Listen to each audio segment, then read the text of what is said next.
être posée. Il est là, profitez-en pour lui poser toutes les questions que vous désirez. Il est apte, bien évidemment, à vous répondre à toutes les sollicitations. Poser des questions qui vous concernent de plus près ou de plus loin. Tout à l'heure, c'est Mohamed, c'est à vous la parole. Attendu, étant donné qu'il n'est pas venu, je suis revenu en France. Le temps de revenir en France, j'ai été arrêté, menotté, et puis bon, bien sûr, emprisonné. Et après, ça, grâce à un général Lott qui aimait l'Algérie et qui était contre la guerre d'Algérie, Robert Lott, qui était président d'honneur du Stade de Reims, c'est lui qui m'a sorti de prison, etc. Et puis il m'a dit textuellement, cette guerre ne va pas durer longtemps, maintenant tu peux, dès que tu quittes l'armée, tu rejoins tes amis. Voilà ce que j'ai avec le général Lott, Robert Lott. Voilà un petit peu l'histoire. Bon, je ne reviens pas sur le film. Tout ce que vous avez vu, c'est vrai. Pour rejoindre l'équipe du FLN à Tunis, est-ce que vous ne pensez pas qu'il y avait une mention spéciale pour Rachid Makhloufi et Mohamed Maouch qui étaient militaires à l'époque? Vous avez déserté, c'était la cour martiale. On était militaires, moi j'ai été arrêté.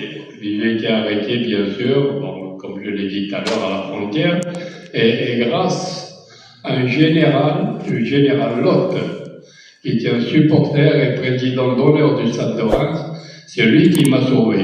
Donc il m'a vraiment tout fait pour me sauver quoi, du peloton, quoi, de la prison à vie. Voiture unique au monde, qui est la seule en Algérie. Alhamdoulilah, maintenant, qu'est-ce qu'on peut souhaiter à l'Algérie, à tous ces jeunes, bien sûr au club, à la GSK, puisqu'on est là, à Tizi Ouzou. Hein. Je souhaite beaucoup de bonheur à tous les Algériens et Algériennes. Inch'Allah, حنا راسنا مرفوع ما عندنا ما نخافوا. Alhamdoulilah. Vraiment, surtout à Tizi Ouzou, quand je viens ici, donc vous le savez maintenant, puisqu'Archil vous l'a dit, hein, j'ai entraîné la GSK et je suis parti, bon, alhamdoulilah. Et vous aviez comme grand ami l'Erhamo, Abdelkader Khalef, le président. Abdelkader Khalef, qui était un gars ici. Bon, Abdelkader Khalef, vous ne le connaissez pas vraiment. Abdelkader Khalef était un malgache. C'était un gars des services spéciaux de l'Algérie. Donc moi j'ai beaucoup travaillé avec lui à Tunis. Des histoires qu'on ne peut pas raconter, mais maintenant c'est fini. Il y a beaucoup de choses, mais qu'on ne raconte pas. Très bien. Vous avez vu, quand vous avez fini de voir ce documentaire, vers qui s'est dirigée votre première pensée? Un joueur, un ami, un dirigeant, quelque chose qui vous tenait à chaque fois quand vous voyez toute cette histoire. Et la deuxième, s'il y avait quelque chose à changer dans ce petit parcours, dites-nous laquelle. Voilà, moi je serais curieux de voir ça. Et merci. Merci beaucoup. Très bien. Merci déjà pour l'émotion suscitée. Aujourd'hui, je vais dormir moins bête. On a pris un point de notre histoire. C'est vrai qu'on dit le football est l'opium du peuple. Ça s'est prouvé par la participation de l'équipe du FLN. Moi, je voudrais m'étaler sur le côté psychologique. Lorsque vous avez été arrêté, comment vous avez senti le moment? Lorsque vous avez accosté Makhloufi, lorsqu'au moment où il a hésité, quelle était votre réaction intérieurement? Et lorsque vous avez été mis au cachot, et lorsque vous avez été libéré, et merci encore de dire de belles choses sur les femmes qui malheureusement sont des oubliés de l'histoire. Les Européens et les nôtres qui ont fait beaucoup pour la Révolution, mais on n'en parle pas souvent. Et je salue votre courage et détermination parce que vous avez beaucoup donné pour le football algérien. Et longue vie. Que que c'est un honneur pour moi de vous rencontrer, de vous recevoir, de vous accueillir ici à Tizi Ouzou. Je vous dis merci pour votre sacrifice. Je vous rends un grand hommage et à travers vous, je rends hommage à toute l'équipe du FLN parce que c'était un gros sacrifice, qu'on le veuille ou non, parce qu'on le voit à partir de 2020, de voir ce que vous avez fait en 58 avec les yeux de 2025, ce n'est pas aussi simple. On n'aurait jamais eu une équipe du FLN en 2025 aujourd'hui. Merci beaucoup.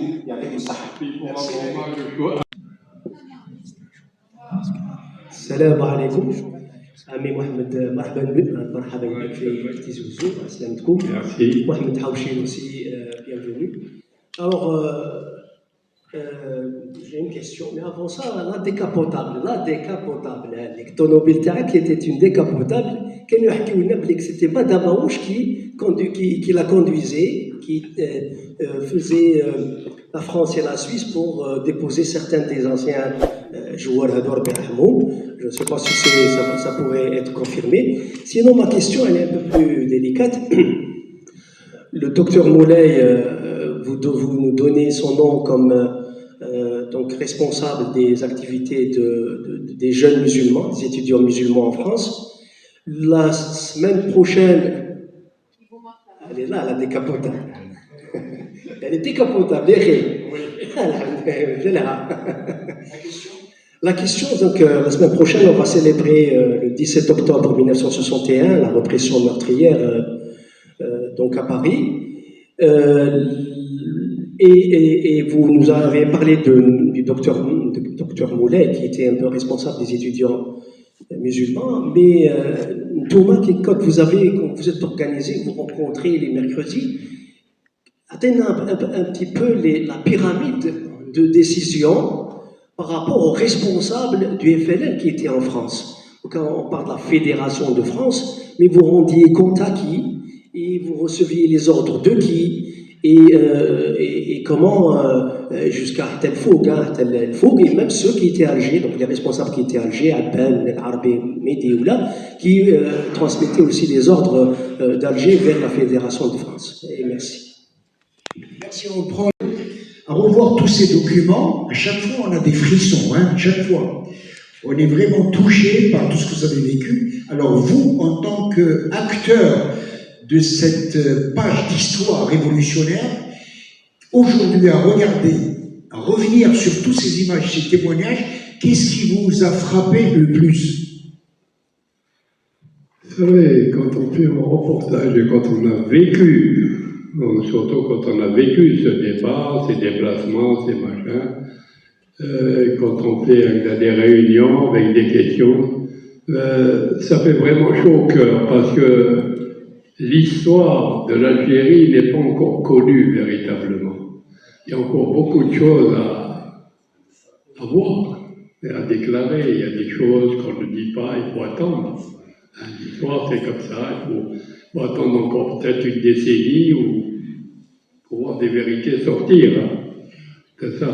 C'était quand même une aventure extraordinaire. Vous n'aviez pas peur à l'approche de la frontière? Non, absolument pas, aucune peur, parce que on est parti à l'aventure, on savait très bien ce qu'on faisait, on avait des passages clandestins. Ah oui, c'était des passeurs, donc on n'avait pas à avoir peur, absolument pas. Donc quand je reviens à mon dernier départ avec une voiture qui a été quand même pratiquement volée, quoi. Mais on avait tous les papiers, voilà le problème, c'est les papiers qui comptent. Et on a fait seulement, on a fait un non-stop, je ne l'ai pas dit tout à l'heure, vous connaissez un petit peu la France, donc j'ai fait Paris, Le Havre, Rennes, Bordeaux, Nîmes, Troyes, Reims, Paris, Luxembourg en Allemagne, à Innsbruck, je suis redescendu sur Bâle, Lausanne, Genève, non-stop. Interdiction absolue d'aller dans un café ou dans un hôtel. C'est ma femme, comme elle avait des faux papiers. Mais encore, il paraît qu'on vous a même interdit de parler à des camarades algériens des Absolument. dans le train au cas où vous vous rencontrez. Absolument. Alhamdulillah. C'est l'organisation du FLN, il y avait quand même des organisateurs extraordinaires. Hein, c'est pour vous faire passer les frontières, les machins. Il n'y avait pas mieux, on est passé, alhamdulillah. Surtout les porteurs de valises. Deuxième question, notre ami Kamal Miftoul vous a dit quel était votre état psychologique à l'époque en prenant le voyage, la route et surtout arriver à Tunis, l'accueil. Nous, c'était vraiment formidable parce qu'on ne s'arrêtait pas. D'abord, c'était interdit pour moi d'aller dans un café ou dans un hôtel. Hein? Comme ma femme a fait des faux papiers, elle s'appelait Paulette. Bon, il y a Serdija, s'appelait Paulette, elle avait des faux papiers français, c'est français, pas de carte d'identité, passeport, etc. Tout était trafic, bien sûr. Nous, on avait tout on travaillait beaucoup avec les Corses. Et les Corses étaient beaux, il y avait beaucoup d'employés de Corse dans les préfectures, les mairies, etc. Ils aimaient ça, on était des feignants. Le Corse, donc, quand on avait besoin d'un papier, d'une carte d'identité, d'un passeport, il fallait payer 1000 dinars, 1000 francs à l'époque, c'était beaucoup, 1000 francs. Mais vous avez un passeport en bonne et due forme. Mais il n'y a aucun doute. C'est un vrai passeport français. À l'époque, on était français. Donc voilà un petit peu l'histoire. De l'association des anciens scouts de Tizi Ouzou, qui font beaucoup, en tous les cas, pour la mémoire collective de Tizi Ouzou. Il vous dit, vous avez parlé de Moulay Tahar, il m'en a parlé plusieurs fois, Moulay Tahar, qui était un commissaire politique, il avait participé à l'époque, ce qu'on appelait au Festival mondial de la jeunesse à Moscou. Il était responsable des étudiants musulmans au boulevard de Saint-Michel.